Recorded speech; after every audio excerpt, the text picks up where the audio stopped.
Hello everyone. Today we will solve from question number 4 to 7 of exercise 1.2 class 10 NCERT math. इससे पहले video में exercise 1.2 के question number 1 से 3 तक complete हो चुके हैं, जिसका लिंक मैं आपको डिस्क्रिप्शन बॉक्स में दे दूंगा। वैसे आप प्लेलिस्ट से भी चेक कर सकते हैं। And the question 4 is given that HCF 306,657 यानी कि HCF इन दोनों नंबर का दे रखा है। द HCF ऑफ 306 यानी कि 306 एंड 657 इज 9। तो फाइंड द LCM। तो हमें LCM फाइंड करना है। सिंपल से सवाल करते हैं। सो HCF of 306 and 657 is 9। Find the LCM। तो फॉर्मूला है, हमने पढ़ा है, इससे पहले क्वेश्चन करा था, हमने वेरीफाई करा था। क्या था? LCM into HCF is equal होता है A into B. A into B से मतलब first number into second number या प्रोडक्ट ऑफ नंबर, आप कुछ भी लिख सकते हो। प्रोडक्ट ऑफ नंबर्स ये लगा दीजिए आप। एलसीएम हमें फाइंड करना है, तो एलसीएम की जगह एलसीएम रख दो into HCF। HCF is 9 is equal product of both number. Number क्या है? 306 इंटू सेकेंड नंबर इज 657। तो बस एलसीएम निकला आया। क्रॉस मल्टीप्लिकेशन 9 को नीचे लिया है ना। So LCM lowest common multiple is 306 into 657 upon 9। Okay, 3 से कैंसिल करें, 3 3 जा 9 और 3 से कैंसिल, 3 1 जा 2 1 जा 3, ये 3 से फिर कैंसिल हो जाएगा, 3 1 जा 3, 3 3 जा 9, 3 4 जा। तो ये आ गया 34 इंटू 657। ओके, इसको मल्टीपल कर लेते हैं। 4 7 जा 28, 4 5 जा 20 और 2 22, 2 4 6 जा 24 और 2 26। 3 से मल्टीपल करें, 3 7 जा 21, 2 आया, 3 5 जा 15, 2 17, कैरी 1, 3 6 जा 18 over 9, 8 3 13 9 12 2 2 3 3 8। तो बस it is the LCM of given number.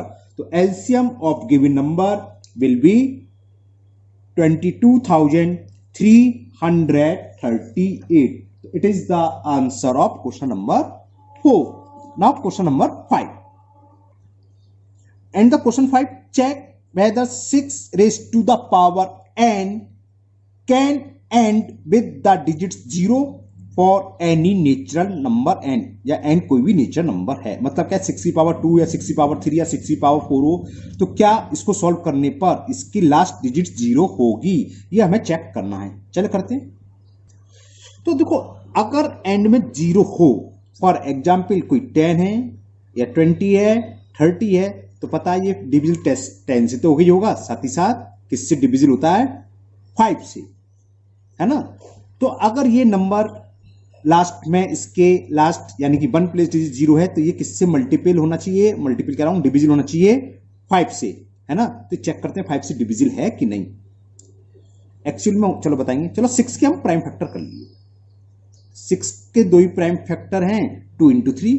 तो हमने लिख लिया 6 can be written as 2 into 3 raise to the power n। अब ये नंबर किससे डिविजल है? उसके प्राइम फैक्टर्स में 5 तो आ नहीं रहा, तो this implies 6 raise to the power, या और लिख लो 2 raise to the power n into 3 raise to the power n। दूसरे शब्द में बताएं, देखो अगर लास्ट में 0 चाहिए किसी भी नंबर में, तो वो नंबर 100% 2 की पावर m इंटू 5 की पावर n की फॉर्म में होगा।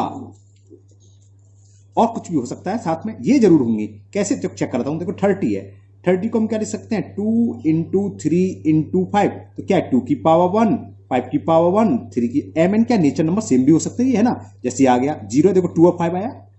10 था, 10 को क्या लिख सकते हैं? 2 इंटू 5, तो 2 की पावर 5 की पावर 1, 2 इंटू 5 का मल्टीपल जरूर होगा, यानी कि 2 और 5 प्राइम फैक्टर जरूर होंगे।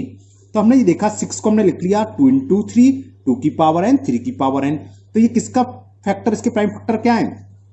तो दिस इंप्लाइज 6 की power n has only 2 and 3 H prime factor.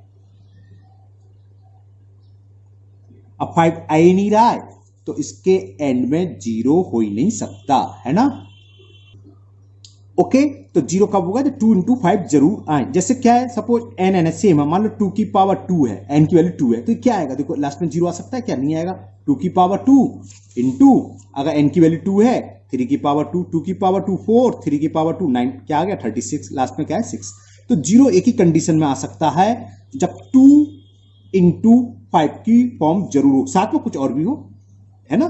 तो इसमें हमने देखा प्राइम फैक्टर क्या है, 2 एंड 3, तो बस सो लिख दो, सो देयर इज, सो लिख देते नेक्स्ट टाइम में, so there is no natural number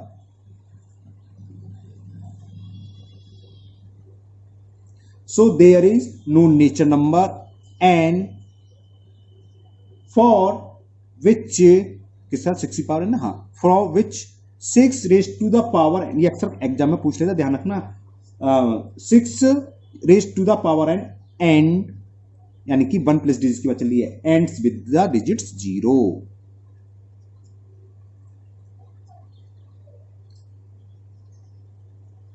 okay, समझ में आया, है ना।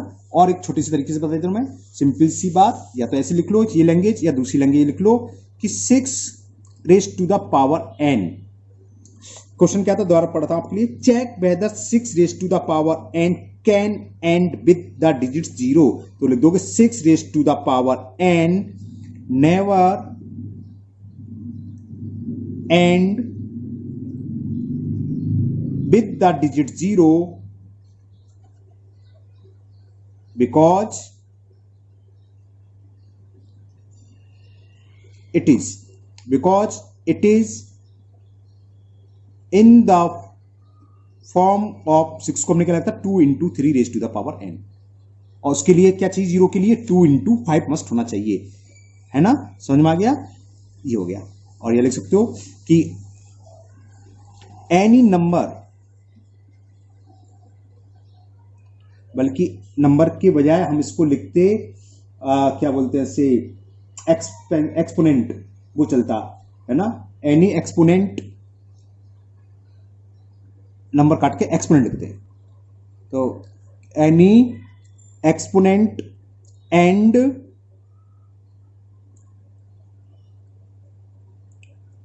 With the digits 0 if it is in the form of, ये ध्यान रखना, बस ये चीज चाहिए हमें, 2 raise to the power m 5 raise to the power n into x raise to the power, कुछ भी लिख दो, m n o p, where m n p and x are natural number. यहाँ कुछ भी हो सकता है, 3 7 11, उससे कोई मतलब नहीं है। देखो सी से ज्यादा 2 इंटू 5 10 हो गया, तो लास्ट में 0 आ जाएगा, सिंपल सी बात। तो 6 में क्या था, प्राइम फैक्टर इसके 2 और 3 के, बस 10 का मतलब 0 का मतलब लास्ट में 0 आ रहा है, तो ऐसा नंबर होगा जो डिविजिबल बाई है 5, और डिविजिबल 5 का होता है जब उसके प्राइम फैक्टर 5 हो, और यहाँ प्राइम फैक्टर 5 आ ही नहीं रहा, प्राइम फैक्टर 2 और 3 आ रहे हैं, तो किसी भी कीमत के इसकी एंड में 0 नहीं आएगा। जो भी आपको इजी लगा हो, जो समझ में आया अच्छे से, वो कर लेना। ओके, दोनों ही कर दिया मैंने, एक ये तरीका, एक छोटा सा लैंग्वेज लिखनी है। Now question number 6, question number 6 क्या है, explain why 7 into 11 into 13 plus 13 and 7 into 6 into 5 into 4 into 3 into 2 into 1 plus 5 are composite number. ये कंपोजिट नंबर क्यों हैं, दो पार्ट है, इस पे चल करते हैं। तो ये नंबर था, इसमें हम 13 कॉमन ले सकते हैं, 13 कॉमन ले लिया तो क्या बचा, 7 इंटू 11 प्लस 1, तो ये क्या आ गया 13 इंटू 77 प्लस 1, 13 इंटू 78। अब ये पूछा था ये कंपोजिट नंबर क्यों है। अब पहले आपको पता होना चाहिए कंपोजिट नंबर होते क्या है। What is composite number, a number having more than 2 factor is called composite number. तो देखो एक फैक्टर तो इसका 13 हो गया, एक क्या हो गया 78, और एक 1 होता ही है, और 78 से मैंने बोला है समझाने के लिए मोर देन 2 हो गए, 78 के बहुत फैक्टर हैं। देखो सवाल तो यही सॉल्व हो गया। अब क्या लिख सकते हैं इसे, 17 इंटू 78 को हम क्या लिख सकते हैं, बहुत सारे फैक्टर है, 78 किस किस से कटेगा, इसे हम ये भी लिख सकते हैं 2 इंटू 39, 2 इंटू 3 इंटू 13, तो कितने फैक्टर 1 2 3 13 तो खैर ही हो गया। चलो ऐसे ऐसे लिख लो, प्राइम फैक्टर में तोड़ सकते हो। यहां तक आ गया। इसके बाद ऐसे लिख लो आप 1378 के हमने प्राइम फैक्टर कर लिए। सही करा है मैंने, 2 इंटू 3 6, हाँ ठीक है। तो ये क्या हो गया, 2 into 3 into 13 raise to the power 3। तो देखो मोर देन कितने फैक्टर है, 2 है, एक तो 2 हो गया, एक 3 हो गया, एक 13 हो गया, और है 13 इंटू 3 39 फैक्टर है, 30 इंटू 2 26 भी है, 13 इंटू 3 39 में, 30 इंटू 13 169, बहुत सारे हैं। तो मोर देन 2 फैक्टर यहीं से क्लियर हो ना, ये फैक्टर भी तो कहलाते हैं इनके, एक 2 है, एक 3 है, एक 13, 3 तो ही दिख गए। हमें केवल 2 से अधिक फैक्टर पता होने चाहिए, हमें मालूम पड़ेगा 2 से अधिक फैक्टर हैं। तो because these has more than 2 factor, language लिख सकते हो यहां,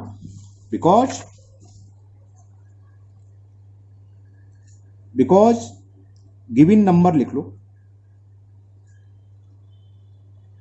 given number has more then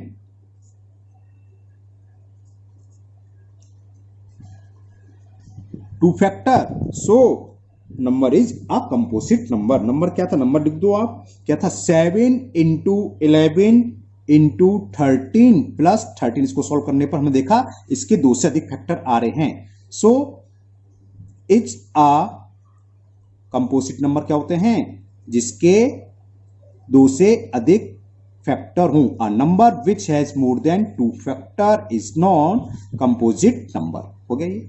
same इसका सेकंड पार्ट है, सेम बिल्कुल एक नंबर ऐसा जरूर होगा जो दोनों में कॉमन होगा, उसे हम कॉमन ले लेंगे।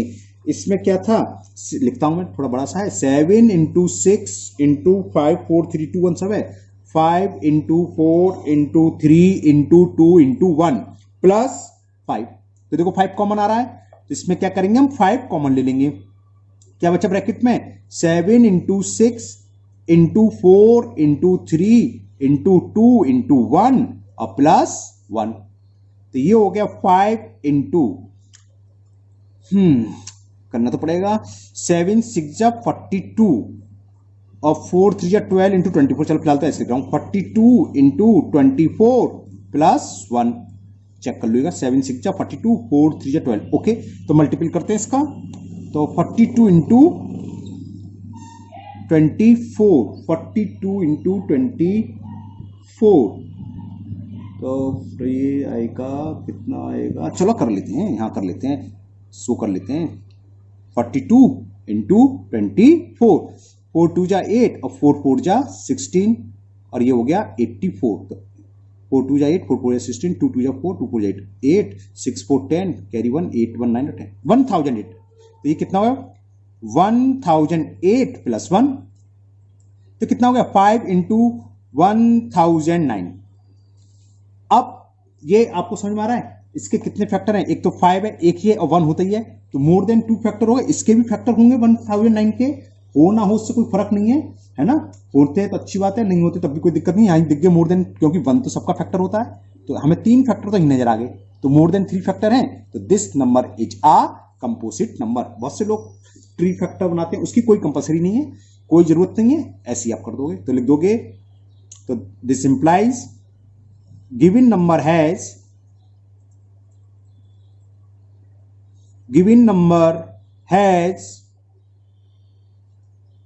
more than 2 factors. फैक्टर समझ में आएगा, एक तो 5 है, एक 1009 और एक 1 तो हो गई सबके साथ, तो 3 तो ही दिख गए। So given number has more than 2 factor, therefore it is a composite number.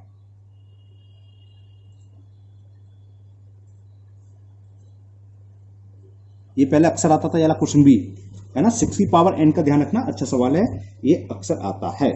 Now last question, question number 7, and the question 7 is there is a circular path around a sport field. कोई field है खेलने का, उसके चारों तरफ एक circular path बना हुआ है। Sonia takes 18 minutes to drive 1 round of the field. पूरा फील्ड कंप्लीट करती है 18 मिनट में, while जबकि Ravi takes 12 minutes for the same. Suppose they both start at the same point and the same time and go in the same direction. After how many minutes will they meet again at the starting point?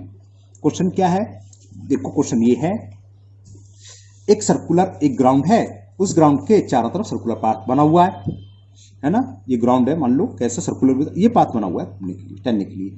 दोनों लोग यहां से start करते हैं। एक आदमी कितना था, 18 मिनट था, एक मिनट देख लूं, हाँ 18, वो थी सोनिया। सोनिया 18 मिनट में कवर करती है यहीं से, और वो 12 मिनट्स में। दूसरा कौन है बता देंगे अभी, देख, रवि। एक सोनिया एक रवि, ये 12 मिनट में।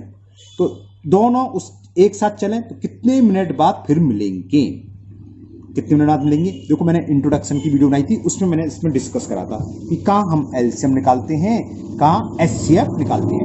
तो इस कंडीशन में हमें एलसीएम निकालना होता है। तो कुछ नहीं, कितने मिनट बाद बनेंगे, 18 और 12 का आप एलसीएम निकाल लोगे। वो वीडियो देखना, उसका लिंक मैं आपको दे दूंगा डिस्क्रिप्शन बॉक्स में, इसमें लिख दूंगा, है ना, लिंक ऑफ इंट्रोडक्शन या link of Euclid division, HCF, Euclid division lemma, जो भी है लिख दूंगा, तो वहां मिल जाएगा आपको, वहां से लिखना। उसमें मैंने समझाया था कहाँ एचसीएफ निकालना होता है, कहाँ एलसीएम। तो इस तरह के क्वेश्चन में देखो क्या कब मिलेंगे, जब दोनों से डिविजिबल हो, और दोनों से डिविजिबल नंबर क्या कहलाता है, एलसीएम। तो ठीक है, इसका एलसीएम निकालना है, चलिए करते हैं। तो जो टाइम है, रिक्वायर्ड टाइम या मिनट कुछ भी लिख लो, विल बी द एलसीएम। क्या होगा, इन दोनों का एलसीएम होगा, will be the LCM of 18 and 12 minute. तो 18 के प्राइम फैक्टर 2 इंटू 3 इंटू 3 है ना, 2 से डिवाइड हुआ 9 बार, और 3 से 3 टाइम्स, फिर 3 से 1, तो क्या हो गया, 2 into 3 raise to the power 2। दूसरा क्या है, 12। 12 के क्या होंगे, 2 6 जा, 2 3 जा 3, यानी कि 2 raise to the power 2 into 3। तो इनका एलसीएम क्या होता है, एलसीएम हमने बताया था, जितने भी प्राइम फैक्टर हैं सब लिखेंगे, 2 भी या 3 भी, तो 2 भी लिख लो और 3 भी लिख लो, और तो है नहीं। अब इसमें maximum power, largest highest power लिखेंगे, 2 की जो हाईएस्ट है, यहाँ 1 थी या 2, तो हाईएस्ट पावर 2 है तो 2, 3 की हाईएस्ट पावर क्या है 2, तो ये भी 2, सॉल्व कर लो। अगर और भी कोई होता 5 वगैरह, जितने भी प्राइम फैक्टर सब लिख लो, है ना, 2 3 5 कहीं की भी हो, सब ढूंढ ढूंढ के लिख लो, ओके। और फिर इन सबकी हाईएस्ट पावर कहीं भी हो, 2 की हाईएस्ट पावर 2 थी लिख ली, 3 की हाईएस्ट पावर 2 थी लिख ली, बस हो गया। 2 की पावर 2 4, 3 की पावर 2 9, 9 4 जा 36। तो अब ये कितने मिनट बाद मिलेंगे, 36 मिनट बाद ही स्टार्टिंग पॉइंट पर मिलेंगे, है ना। तो लिख दोगे कौन कौन थे, सोनिया एंड रवि, है ना, तो लिख दो, so Sonia and Ravi will meet again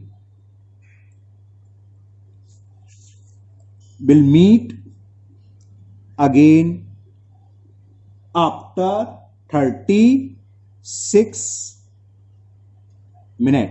अब देखो मैं आपको चेक कर रहा हूं, देखो ये चल रहे थे, यहां से सोनिया 18 मिनट में कंप्लीट कर ली थी, तो 18 मिनट बाद यहां आई, फिर अगले 36 मिनट बाद यहां गई, है ना, 36 मिनट लगी यहां तक में। रवि यहां से चल रहा था 12 मिनट में, तो 12 मिनट तो यहां आया, फिर 12 और चला तो 24 मिनट हो गए, फिर 36 मिनट, यहां 36 मिनट बाद सोनिया भी आ रही, तो मिल गए दोनों, है ना। इस तरह के सवाल ध्यान रखना, एलसीएम निकालते हैं। एक सवाल और बनता है घंटी का, बेल का, अलार्म घड़ी होती है, इसमें अलार्म बज रहा है, तीनों घड़ियों में अलार्म लगाया, एक में 10 मिनट बाद, एक में 20 मिनट, मतलब इस टाइप का कुछ भी टाइम हो सकता है ना, एक साथ लगा के छोड़ दिया। तो पहले तो एक साथ बजे, फिर पूछेगा कितने मिनट बाद दोबारा बजेंगे, तो हमें क्या निकालना होगा, एलसीएम। जितना भी आएगा उतने मिनट बाद तीनों घड़ी एक साथ फिर बजेंगी। समझ में आ गया ना, जो मैं इसको डिस्कस कर चुका हूं इंट्रोडक्शन वाली वीडियो में। ठीक है, मुझे उम्मीद है आपको ये एक्सरसाइज अच्छे से समझ में आ गई होगी। इसे आप शेयर करिए, फिर नेक्स्ट वीडियो में मिलेंगे एक्सरसाइज 1.2 के साथ, 1.2 तो थी 1.3 के साथ, है ना।